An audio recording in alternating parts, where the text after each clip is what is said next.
So the Bucks beat the Suns 109-103 in Game 4 to tie the series up at 2-2. What's the story in this one? I don't know. Maybe Khris Middleton and Devin Booker dueling, both having 40 points. Maybe Chris Paul looking 36. Maybe the Bucks offensive rebounding.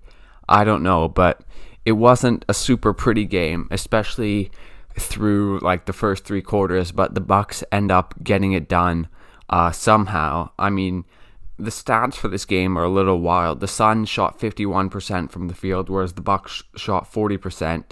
Yet the Bucks won the rebounding battle massively. 17 offensive rebounds for the Bucks. I think that was certainly massive. It sustained them through good Phoenix stretches, and it enhanced their own runs.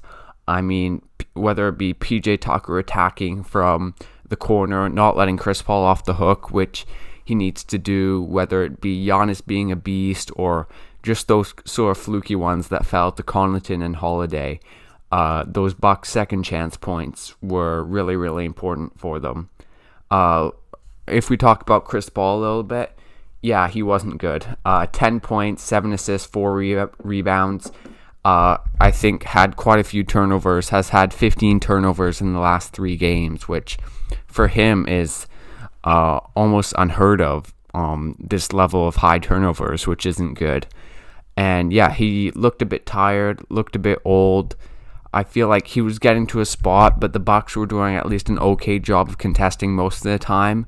And sometimes he was just missing, whether it be hitting the rim or going in and out. I don't know how I'm describing the misses, but yeah, missing from mid-range. Had like 2 threes, which he both missed. And then down the stretch, had a play where he just slipped, I think. Or, I haven't seen it exactly, but he like slipped, and it led to a Bucks transition opportunity. Yeah, I mean, just not a good game for Chris Paul. His backcourt mate, though, Devin Booker, did have a good game. Set a couple of records, like having 8 fouls in a game. But he had 42 points. He was really getting it done from the mid-range. The amount of tough shots he hit, where it was like a post-up or off a pick and roll, just getting into Connaughton and rising up.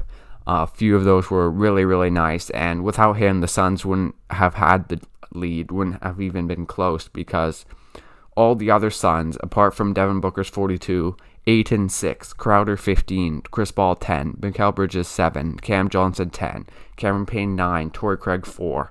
So no real production from anyone but Booker.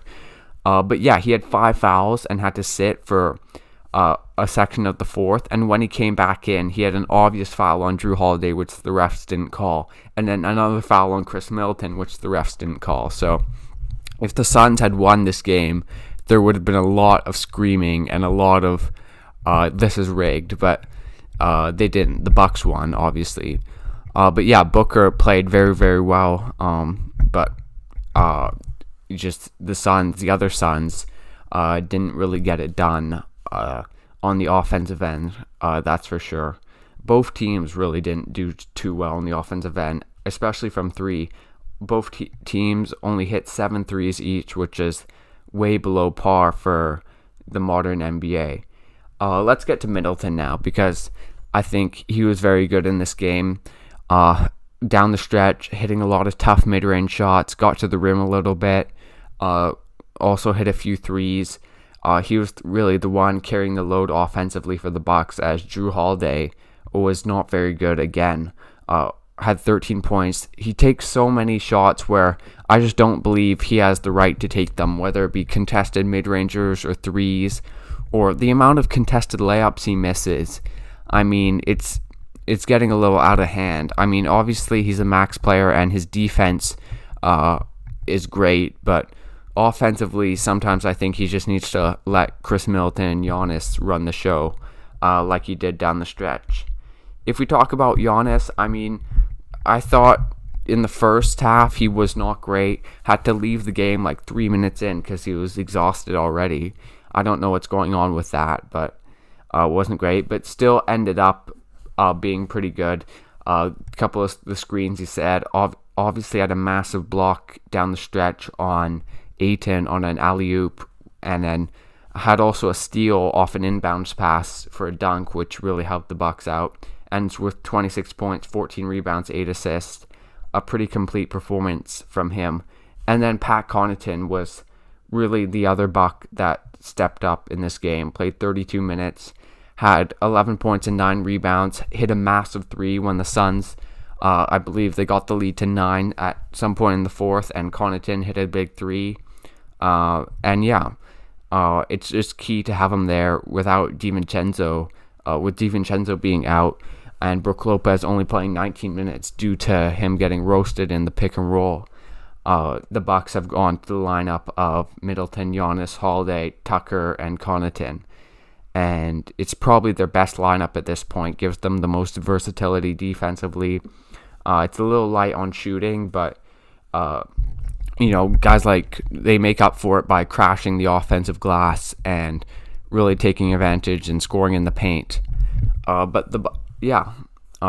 think that's about all I have to say about this game 4. Maybe a few other things like the turnovers for the Suns. Chris Paul I just thought the Suns were a bit sloppy. I thought both teams were a bit sloppy, and maybe the 3-day rest actually made them a little rusty. So we'll have to see about game 5. Obviously, very, very important.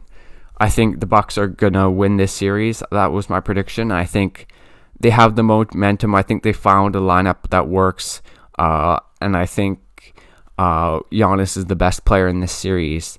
And also, Booker had a great night, but Chris Paul didn't have a great night. The game before, Booker doesn't have a great night, and Chris Paul has a good night. So I feel like the Suns need a lot to win.